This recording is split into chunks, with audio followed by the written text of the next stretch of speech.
ಕನ್ನಡ ನಾಡು, ಇದು ಕನ್ನಡಿಗರ ನಾಡಿ ಮಿಡಿತ.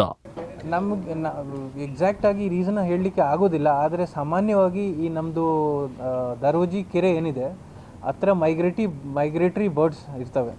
ಸೊ ಮೈಗ್ರೇಟ್ರಿ ಬರ್ಡ್ಸ್ ಬೀಟ್ ಅಂತೀವಿ, ಅವ್ರದ್ದು ಏನು ಎಕ್ಸ್ಕ್ರೀಟಾ, ಆ ಎಕ್ಸ್ಕ್ರೀಟಾಯಿಂದ ಸಾಮಾನ್ಯವಾಗಿ ಇದು ಆಗೋದು.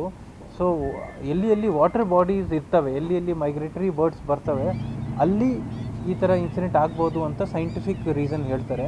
ಆದರೆ ಖಡಾಖಂಡಿತವಾಗಿ ಈ ಕಾರಣದಿಂದ ಆಯಿತು ಅಂತ ಯಾವಾಗಲೂ ಹೇಳಲಿಕ್ಕೆ ಆಗೋದಿಲ್ಲ. ಅದೇ ಆ ಥರ ಹೌದು ಅದು ಒಂದು ಕಾರಣ ಇದೆ. ಅದು ನಿನ್ನೆ ನಮ್ಮ ಬೆಂಗಳೂರಿಂದ ನಿರ್ದೇಶಕರು ಪಶುಸಂಗೋಪನೆ ಇಲಾಖೆಯವರು ಬಂದಿದ್ದರು.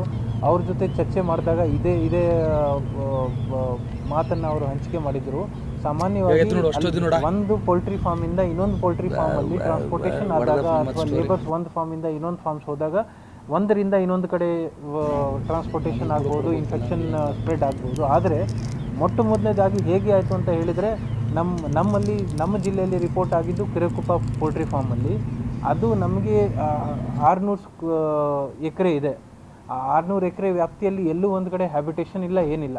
ಸೊ ನಮ್ಮ ಇದ್ರ ಪ್ರಕಾರ ಬಹುಶಃ ಅದು ದಾರೋಜಿ ಏನು ಕೆರೆ ಇದೆ, ಆ ಕೆರೆಯಲ್ಲಿ ಏನಾದರೂ ವಲಸೆ ಪಕ್ಷಿಗಳು ಬಂದಾಗ ಅದು ನಮಗೆ ಬಂದಿರ್ಬೋದು ಅಂತ ನಮ್ಮ ಲೆಕ್ಕ.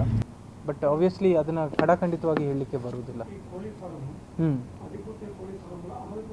ನೀವಿನ್ನು ಕನ್ನಡ ನಾಡು ವಾಹಿನಿಯನ್ನ ಸಬ್ಸ್ಕ್ರೈಬ್ ಮಾಡಿಕೊಂಡಿಲ್ವಾ? ಈಗಲೇ ಸಬ್ಸ್ಕ್ರೈಬ್ ಮಾಡಿ, ಬೆಲ್ ಐಕಾನ್ ಅನ್ನ ಒತ್ತಿ ನೋಟಿಫಿಕೇಶನ್ಗಳನ್ನ ಪಡೆಯಿರಿ.